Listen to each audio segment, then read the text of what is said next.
कटक सदर अंतर्गत किशनगर थाना अधीनस्थ थोरियापड़ा ग्रामर बासिंदा दिलीप कुमार भई हत्याकांडर पर्दाफाश होता जଣାପଡ଼ିଛି। अभियुक्त जनक होउछन्ते मृत दिलीप संपर्क। अभियुक्त प्रमोद कुमार भई एक छुरी साहाय्य दिलीप तंटी काटी हत्या करने तालदंडा केनाल में फोपाड़ी देथिबा पुलिस सूत्र प्रकाश। मृत दिलीप पत्नी को पाइबा पई कांड घटाइथिबा जଣାପଡ଼ିଛି। किशनगर थाना पुलिस अभियुक्त प्रमोद को घटनास्थल को नहीं सीन रिक्रिएशन कराइला परे हत्याकांड व्यवहृत होइथिबा छुरी जंगल उद्धार कर जबत करथिले। अभियुक्त प्रमोद को पुलिस गिरफ्त कर कोर्ट चालान कर जଣାପଡ଼ିଛି। एक तरफा प्रेम जनित हत्याकांडटी घटिथिला बोली साले पुलिस चीफ स्पष्ट କରିଛନ୍ତି। कटक सदर अफसर अली रिपोर्ट आभा 24।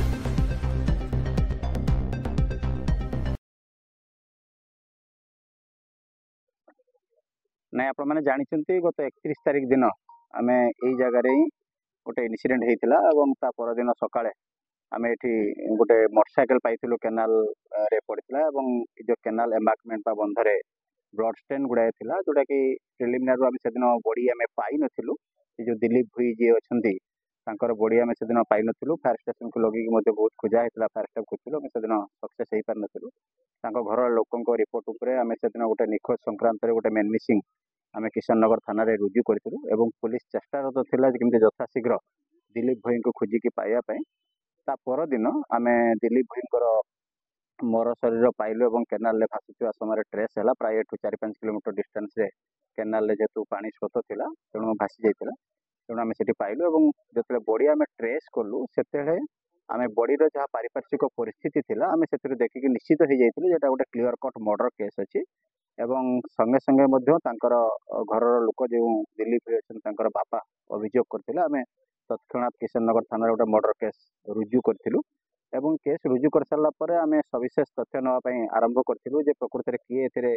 संश्लिष्ट अच्छा कौन कारण हो पारे सब विषय सविशेष आम तदंत जोरदार करूँ एमर किशनगर आईएससी एवं आमर जो अच्छा स्पेशल स्क्वाड टीम अच्छा कटक एसपी सार निर्देश मत से आमको यथेष्ट सहयोग कर आम 2-3 दिन अक्लांत परिश्रम पर आम गत काली जी केस संपृक्ति थे एक्यूज जी अच्छा आम प्रमोद भुई अच्छा आम से ही गाँव घर घर पाखे घर ए संपृक्ति मिलता आपातत बर्तमान सुधा इन्वेस्टिगेशन निश्चित होती आम गत काली संध्यारे अरेस्ट करूँ एवं अरेस्ट पर जहाँ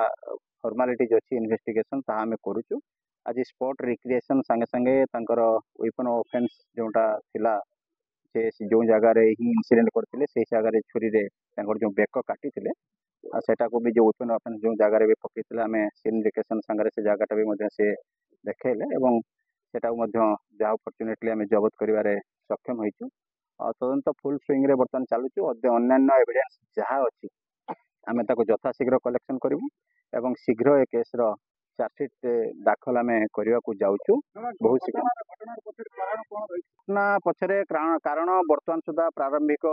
जहाँ आम देखू 2टा फैमिली सामना से डिसीज फैमिली और जी एक्यूज जी अच्छा मैंने बाबू जी अच्छी प्रमोद भुई और घर सामना सामनी अच्छी 2 घर जीवा आसवा तेणु गोटे जो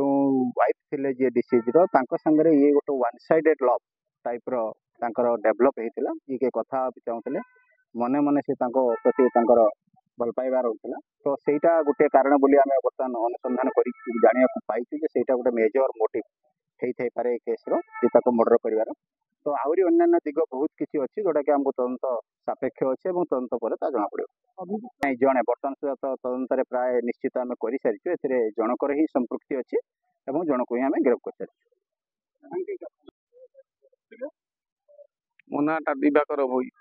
पड़ा पुक तो जीवन रू मारिदेला मुझे कौन करी मुझे थाना वाला को पुलिस वाला को ये कहूँ शला को फांसी दंड दौ मोर से पुओ मत रोजगार कर मत पोषुला मो परिवार को मोर गड़िया स्त्री दी अच्छी अंधुणी माँ अच्छी मोर गोटे छोटा भाई टी अच्छी सी शला मो पुओ को आनिक मत पे मारिदेला ताकू फांसी दंड दि जाऊ मु पुलिस बाबू को ये धन्यवाद दूसरी एत शीघ्र मो पुओर दोषीता धरले फांसी दंड मिलू फांसी दंड मिल जाऊ मत।